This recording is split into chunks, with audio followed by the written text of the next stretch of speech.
Next देखिए हमारा यहाँ पे टॉपिक स्टार्ट हो रहा है कि कोई भी आपको ट्रिग्नोमेट्रिक इक्वेशंस गिवन हो उनका सोल्यूशन कैसे फाइंड करते हैं उसके बाद, या उसका जनरल इनफैक्ट यहाँ पे जो मोस्टली हम देखेंगे वो जनरल सोल्यूशन ही फाइंड करना है। जैसे सिंपल हम अलजेब्रिक फंक्शंस की अगर मैं बात करूँ, जैसे आपको कुछ ऐसे गिवन है x+1, इसको आपने क्या करना है, सॉल्व करना है, x-1 निकाल दें, मतलब यहाँ से x की वैल्यू फाइंड करनी है। या कुछ आपके पास यहाँ पे ये हमारी लीनियर फंक्शन हो गया, लीनियर पोलिनोमियल हो गया, और यहाँ पे क्वाड्रेटिक की अगर मैं बात करूँ तो इस तरह से कुछ आती हैं, तो इसके आपको पता है लीनियर होगा तो इसका एक सोल्यूशन मतलब एक का आंसर आता है, और अगर क्वाड्रेटिक होते तो आपको पता है आंसर 2 आते हैं। सेम अगर पोलिनोमियल फंक्शन क्यूबिक हो जाए तो 3 आंसर्स आते हैं। सेम इसी तरह अब हम ट्रिग्नोमेट्रिक फंक्शंस को लेंगे, फंक्शन की इक्वेशंस बनी हुई होंगी और उनको आपने सॉल्व करना है और वहाँ से ऑल पॉसिबल एक्स की वैल्यूज़ फाइंड करनी है। अच्छा, तो अब जैसे सबसे पहले मैं अगर यहाँ पे देखूँ कि साइन एक्स आपको गिवन है 1/2, एक होगा आपका जनरल सोल्यूशन, दूसरा होता है प्रिंसिपल। तो मोस्टली जो आपसे पूछा जाता है, जस्ट सोल्यूशन आपसे पूछा जाए तो मतलब वो जनरल की बात करें, तो प्रिंसिपल बहुत ही कम चांसेस होते हैं, तो मोस्टली जो होगा वो आपसे जनरल सोल्यूशन ही पूछेंगे। तो इसके अंदर देखें एक्स की ऐसी मैं कौन सी वैल्यू यहाँ पे पुट करूँ कि मेरे पास आंसर जो है वो 1/2 आए।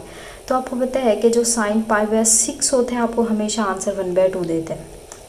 अच्छा, अब इसके बाद क्योंकि हमें पता है जो ट्रिग्नोमेट्रिक फंक्शन होते हैं ये पीरियोडिक होते हैं, मतलब ये अपनी वैल्यू जो है रिपीट करते हैं, इसका ग्राफ जो होता है इसमें रेपिटेशन होती है, तो अब ज़रूरी नहीं है कि साइन π/6 पे ही यूनिक सोल्यूशन हो 1/2 आंसर आए, बट इसके अंदर कुछ और भी नंबर्स अगर आप रखें तो आपको 1/2 आंसर मिल सकता है। तो इसीलिए इसका एक सोल्यूशन तो हो सकता है कि π/6, बट अगर इसका आपने जनरल सोल्यूशन फाइंड करना है तो जनरल के अंदर क्या होता है, आप अगर उसके अंदर 2n उसका पीरियड एडअप कर दें, बट इसके अलावा और भी कुछ आपके आंसर्स आएंगे, तो वो आंसर हम कैसे फाइंड करते हैं वो मेथड हम यहाँ पे बहुत ही अच्छे से डिटेल में देखेंगे।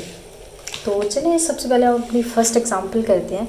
जैसे कि मैंने आपको बताया, सबसे पहले अगर मैं बात करूँ साइन एक्स इक्वल है 1/2, और इसका आंसर हमने क्या देखा कि x इक्वल π/6 पे हमें ये देता है 1/2 वैल्यू। अच्छा, अब इसके अंदर जो आपका मेथड होगा तो यहाँ पे हम ड्रा कर लेते हैं। सबसे पहले आपको इस चीज़ का पता हो कि हम कैसे इसको देखते हैं कि A S T C, मतलब आपको साइंस बताऊँ कौन से क्वाड्रेंट के अंदर कौन से जो ट्रिग्नोमेट्रिक फंक्शन होते हैं पॉजिटिव होते हैं, कौन से नेगेटिव। ए का मतलब हमने पढ़ा हुआ ऑल पॉजिटिव, मतलब पूरे 6 ट्रिग्नोमेट्रिक फंक्शन जो होंगे फर्स्ट क्वाड्रेंट के अंदर वो सारे के सारे पॉजिटिव होते हैं। अच्छा, अब एस का मतलब आपके पास होता है यहाँ पे साइन के, अब यहाँ पे रेसिप्रोकल अगर मैं देखूँ साइन है तो इसका रेसिप्रोकल कौन सा होता है, कोसेकेंट होता है। अच्छा, अब यहाँ पे टी मतलब टैन होगा, टैन का रेसिप्रोकल आपके पास कोट होता है। अब सी मतलब आपके पास कोस होता है, और कोस का रेसिप्रोकल अगर आप देखें तो वो सीकेंट एक्स होता है। तो ये आपके हो गए ट्रिग्नोमेट्रिक फंक्शन के, अगर हम क्वाड्रेंट के हिसाब से उसके साइन देखें तो ये मैं आपको मेथड सिखा रही हूँ। तो इंशाल्लाह यहाँ पे बहुत ही ये हमारी सिंपल से एग्जांपल है, इसको लेके चलेंगे, फिर उसके बाद आस्ते आस्ते टफ की तरफ हम आएंगे। तो अब मेथड देखें, सबसे पहले हमने क्या करना है, हमने देखना है कि साइन फंक्शन, जैसे हमने साइन का फाइंड करना है तो साइन हमारा कौन से क्वाड्रेंट के अंदर पॉजिटिव आता है वो आपने देखना है। तो सबसे पहले हमने देखा हमारा फर्स्ट क्वाड्रेंट में तो ऑल पॉजिटिव होता है, मतलब साइन भी पॉजिटिव होगा। दूसरा हमने देखा सेकंड क्वाड्रेंट के अंदर हमारा जो साइन फंक्शन है वो क्या आंसर देता है, पॉजिटिव आंसर। जो पॉजिटिव है उन्हीं क्वाड्रेंट्स को आपने लेके चलना है। अच्छा, अब ये चीज़ें याद रखें कि सबसे पहले अगर मैं फर्स्ट क्वाड्रेंट के अंदर देखूँ तो इसमें हम एंगल थीटा की बात करेंगे। देखिए यहाँ से पेन चेंज करते हैं। फर्स्ट क्वाड्रेंट के अंदर हमारा क्या होगा, यहाँ पे एंगल थीटा होता है। अच्छा, अब अगर इसको मैं देखूं तो ये आपकी लाइन जो होती है 180 होती है, मतलब पाई होता है, पाई में से कुछ माइनस थीटा करेंगे तो वो सेकंड क्वाड्रेंट में जाएगा। मतलब क्या हुआ कि पाई माइनस थीटा जो होगा वो इसके अंदर आएगा। अब इसी 180 के अंदर कुछ अगर मैं एंगल थीटा एडअप कर दूं, कोई पॉजिटिव नंबर एडअप कर दूं तो क्या होगा, वो थर्ड में आएगा। तो मतलब जैसे आप थर्ड क्वाड्रेंट की बात करेंगे तो पाई प्लस थीटा आप लेंगे। क्लियर है। अच्छा, अब लास्ट इस क्वाड्रेंट के अंदर देखिए ये हमारा टोटल अगर मैं एंगल बात करूँ 2 पाई है, तो मतलब 2 पाई में से माइनस थीटा करें तो हमारा फोर्थ क्वाड्रेंट के अंदर होगा।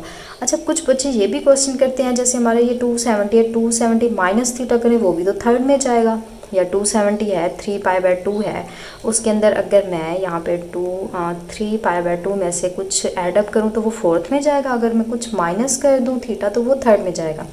तो इनको आपने नहीं लेना यहाँ पे, जस्ट आपने जनरल की बात करनी है। जनरल मेथड जो मैं आपको बता रही हूँ वो हमेशा आप फर्स्ट में थीटा लेंगे, सेकंड में पाई माइनस थीटा लेंगे, थर्ड में 3π/2 माइनस थीटा करेंगे तो वहाँ पे आंसर आपके मैच नहीं होंगे, गलत नहीं होंगे, वो भी ठीक होगा, बट जो जनरल हम कंसीडर करते हैं वो हमेशा पाई प्लस थीटा को प्रेफर करते हैं। सेम फोर्थ के अंदर आप ये वाला भी ले सकते हैं, गलत नहीं है, बट वही बात, अगर जनरल आप करना चाह रहे हैं बुक से, आंसर्स भी इनफैक्ट आपके मैच होंगे, मोस्टली यही यूज़ किया जाता है, तो आप फिर इसको डिफरेंट ना करें।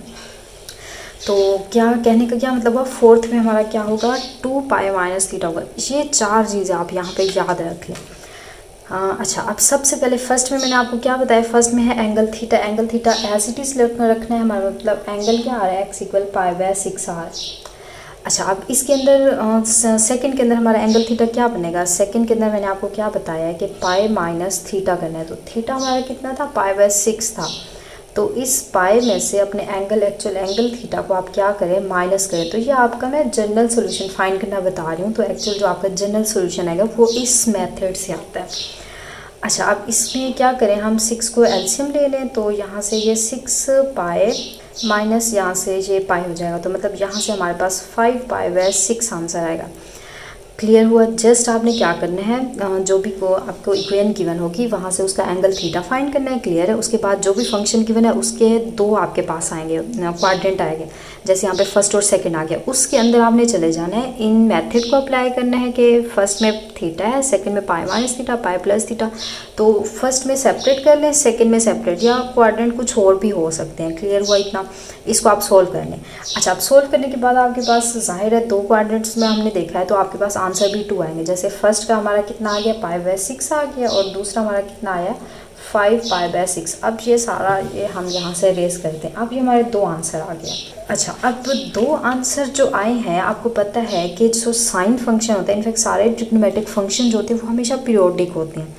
तो अब क्या करना है, उसका जनरल सोल्यूशन फाइंड करने के लिए आप उसका पीरियड उसके अंदर ऐड अप कर देना है। आप इसका पीरियड कितना होता है, आपको पता है 2π होता है, बट इसके साथ अगर मैं n मल्टीप्लाई कर दूं तो वो एक्चुअल सारे नंबर्स आ जाएंगे। 2π जो होता है वो फंडामेंटल पीरियड होता है, बट 2nπ जब एडअप करेंगे तो आपके पास सारी वैल्यूज़ उसके अंदर आ जाएंगी। अब n इसमें क्या होगा, सेट ऑफ इंटीजर्स होंगे, मतलब 0 पुट करेंगे अगेन π/6 मिलेगा, अगर 1 पुट करेंगे प्लस इसके अंदर 2π हो जाएगा, नेगेटिव पुट करेंगे तो पॉजिटिव नेगेटिव 0 वाले सारे के सारे जर्नल आपके पास यहाँ पे आंसर्स आएंगे। तो कहने का मतलब है उसके पीरियड के साथ n मल्टीप्लाई करके आपने इसको एक सेट में क्लोज कर देना है, तो ये आपका जनरल सोल्यूशन बनेगा फर्स्ट वाले का। सेम अगर सेकंड वाले पे मैं देखूं तो 5π/6, इसमें भी उसके पीरियड को n से मल्टीप्लाई करके आप इसके अंदर ऐड अप कर दें, और इनका यूनियन जब फाइंड करेंगे तो ये आपके sin x 1/2 जो आंसर दे रहा है, ये ऑल पॉसिबल आपका सोल्यूशन यहाँ पे सेट बन गया। क्लियर हुआ।